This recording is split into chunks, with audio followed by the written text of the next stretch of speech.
Hello, this is Alice of the Rock Paper Shotgun video department, and if I sound chirpy today, that's probably the sound of relief in my voice. You see, I was kinda dreading reviewing the Fields of Elysium. We did videos on Assassin's Creed Odyssey's Legacy of the First Blade add-on, and it was a nightmare to find anything new to say. They were just more Odyssey crammed into the existing map. Okay, in one of them you gave birth, which sounds like a biggie, but then you spend the rest of the game thinking, why does no one ever mention the freaking baby? That's the problem with Season Pass material. If it was actually essential, it would be in the main game. But anyway, that was then and this is now. And now is looking a lot more positive. I mean, just take a look around you. These are the Fields of Elysium, both the location and title of the first new episode of the Fate of Atlantis DLC. And no, it doesn't have anything to do with the incredible Indiana Jones point-and-click adventure. The obvious appeal of Fields of Elysium is the option to leave familiar Greece for a fantastical destination. And it's just one of many reasons why I think Odyssey finally has DLC worth paying out for, all handily gathered in this video. Before we get into it, I'm not going to go into the story setup as it requires a huge amount of backstory from the main game. To actually start the DLC, you have to finish the Between Two Worlds quest, which falls later in the game, and the Heir of Memories, which was a free piece of DLC added earlier in the month. You also have to be level 28, which you will easily be to have reached those quest points. You can create a new save that jumps straight to the DLC with a level 52 character, although this locks off achievements. While it's nice to have the option, this DLC really is aimed at people who've gone deep into Odyssey's story. Lots of its revelations simply won't make sense if you haven't put in the legwork.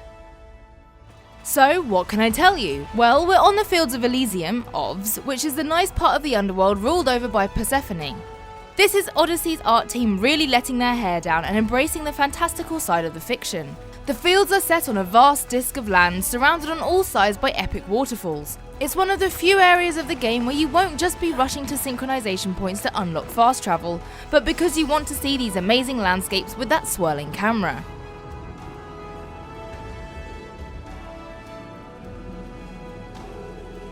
The fields are quite unusual as they are relatively empty. It's acres of flower beds covered in butterflies, broken up with rivers which allow for a bit of relaxed gondola action. No hefty ships or sea shanties here, it's way more chilled. The meat of the action takes place on giant stone pillars with towns and military strongholds accessed by rock climbing or with the Wings of Hermes teleporters. Trust me, the sooner you start planning trips around these devices, the better. Otherwise you will spend a lot of time looking at your hero's back shuffling up rock. It makes for a setting with great verticality. You're either looking up at wonder at the homes of the gods or you're clearing out bases while these beautiful fields stretch out below you. It also means there are a huge number of cliffs to practice your Spartan kick on. I know this is the afterlife and kicking angels up the arse is probably frowned upon, but you can't give me a drop that deep and a thigh this strong and not expect me to combine the two. As wonderful as it is to look at, I'd like to see a few more locations make use of this crazy layout.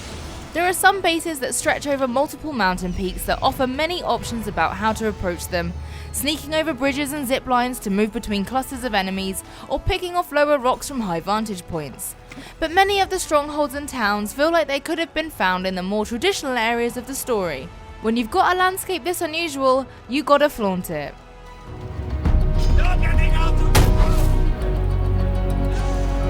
As for what you get up to in this realm, well, it feels like a slightly pared down version of the main game.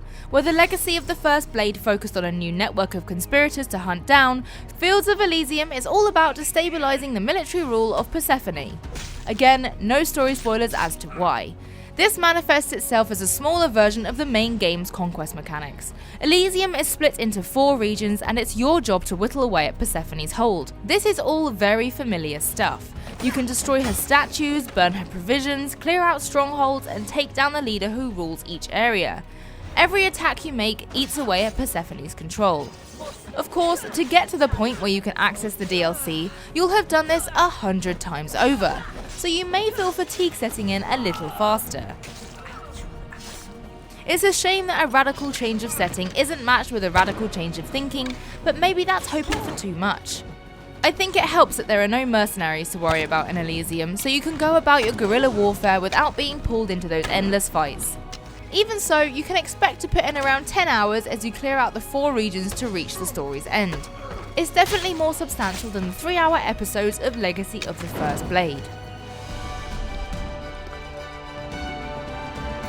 I didn't get a good enough look at you back there. Now I see why my guards had trouble with you. Well, If the meat of this DLC is familiar, it is livened up by its cast of mythical figures. Plans to raise an army to bring down a power-mad leader is well-trodden ground for Odyssey, but the fact that that leader is Persephone, and the rebellion is led by Adonis and aided by Hecate and Hermes, lends it a buzz of celebrity missing elsewhere. Just as Odyssey really kicked into gear, for me at least, when you were fighting Medusa and the Minotaur, so this DLC delivers a supernatural soap opera for you to butt your head into. It has exactly the same appeal as the God of War series, seeing a no-nonsense mortal butting heads with these preening legends and rolling their eyes at the playground squabbles of deities who rule entire mythical realms. Okay, strip it back and it's the same mix of go here and kill X missions, but it's that tiny bit more satisfying when you get to lie to a goddess or flirt with the hunk that went on to define all hunks. I didn't take you for a poet. She brings it out in me. I bet you I could inspire a verse or two.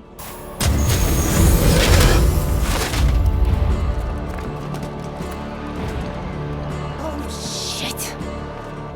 In Myth, the Elysian Fields are a private heaven for friends of the gods. Think of it as a really elite nightclub, and if your name's not on the list, you've got to go next door to Hades where it's all about rivers of fire and the dance floor is sticky. This is a terrible metaphor. Moving on, the point is, Elysium is stuffed with Greece's greatest heroes, so I was worried about who I was actually going to be fighting in this DLC. Would we be coming face to face with all the people we'd murdered through Odyssey's main story, lining up for a second pop? Thankfully not, though I'm not sure what we do get is any friendlier. Persephone's rule is maintained by an army of Isu warriors, the Isu being the ancient civilization that built the mystical doodads that triggered the whole Assassin's Creed story. They are a highly advanced race, which you can probably tell from watching them fight. For starters, many of their attacks drain adrenaline on contact, meaning every hit you take not only pushes you closer to death, but prevents you using adrenaline to restore your health or unleashing other skills you've become lazily reliant on. Let them get on top of you and the damage feels so much fiercer as a result. And they will get on top of you, as they are equipped with supernatural abilities beyond the mortals you fought in the main game. They can create screaming light clones that chase you around and explode in a huge radius. They can summon bolts of lightning to their feet to interrupt any combos you might have in mind. Of course, this opens them up for a good macing while they call up the clouds for a lightning attack, but it still keeps you on your toes. You can also create a window of opportunity by shooting the torches of Hypnos that loom over the stronghold areas. Destroying these not only saps Persephone's hold, but the impact stuns the Isu too. Though, be warned, if they don't know you're already there, they will once you hit the torch. And this is before their big brothers get involved. All over Elysium you'll find the Colossi, large metal warriors that stand like harmless statues until you alert nearby guards. They then wake from their slumber and boy, if they don't get out of the wrong side of bed. These guys hit harder and absorb way more damage. Worse, they have teleportation abilities, letting them zip away to safety and shoot you in the face like some ancient Greek Iron Man cosplay. This teleportation also makes escapes much trickier, as while the common Isu soldiers have to clumsily climb to get to higher ground, these jerks just appear in a blink of an eye. You do get new means to fight back, more on that in a second, but it generally makes much more fraught combat, with those adrenaline sapping moves up close and loads of laser hands and lightning rods battering you from afar. As a result, it feels like stealth plays a much bigger role this time around. After all, if you don't alert the common guards, the Colossi just have to stand there helplessly as you plunder the area with impunity. It feels like stealth is encouraged more than it was in the main game, where sneaking always felt a tiny bit at odds with your role as a big tough mercenary. Mercs don't get paid the big bucks to hide in bushes. I've always enjoyed Assassin's Creed most when I'm, well, doing some methodical assassinating. So it pleases me greatly to have tens of shrines to silently clear out so I can bash away at a statue while the Colossi just have to stand there and suck it up. Of course, all of this does remind you that Assassin's Creed Odyssey has some of the easiest stealth going. You basically just have to hide in a bush and whistle as people come one by one for a shanking. The Isu may have developed teleportation and hand lasers, but flower beds are slightly beyond their ability. To help even the odds, Fields of Elysium introduces a few ability upgrades, tied to a quest to power the Staff of Hermes, an item very much at the heart of the DLC story. Hidden in tombs, the Keeper's Insights create an enhanced version of 4 of your pre-existing abilities. As long as you have leveled them to tier 3, you can access the 4th layer, and they are a lot more fun than the rather weedy skills adding in Legacy of the First Blade. The silliest is the rather literal take on Bull Rush that, well, fires a literal bull from your hands. Think of this like a projectile Spartan kick, powering forwards and scattering any enemies it touches. It can be used to shunt the Isu over cliff edges. Perhaps more handy when you're inundated with swarms is the Might of Artemis, which is an upgraded version of Rain of Destruction. You can no longer target it from afar as it surrounds you with arrows instead, each with a powerful stunning effect. As long as you aren't fighting indoors, it's a great way to pause the horde and get some easy hits in. If you prefer to keep your distance, you'll benefit from the Chronos Time Warp, which slows time for 5 seconds but adds more time for every bow headshot and increases the damage of each arrow too. Watching that strawberry jam squirt out in slow-mo is always good fun. Finally, there's Ares Madness, which replaces the battle cry of Ares and sees the Spear of Leonidas grow to its full length, all the better for thwacking robot men about the chops. You'll always have the option to revert the skills to their base abilities in case you don't like the upgraded versions, but I found them useful throughout. Oh, and you get this scary ass horse to ride around on. It belongs to Hades and you get to nick it as part of a mission.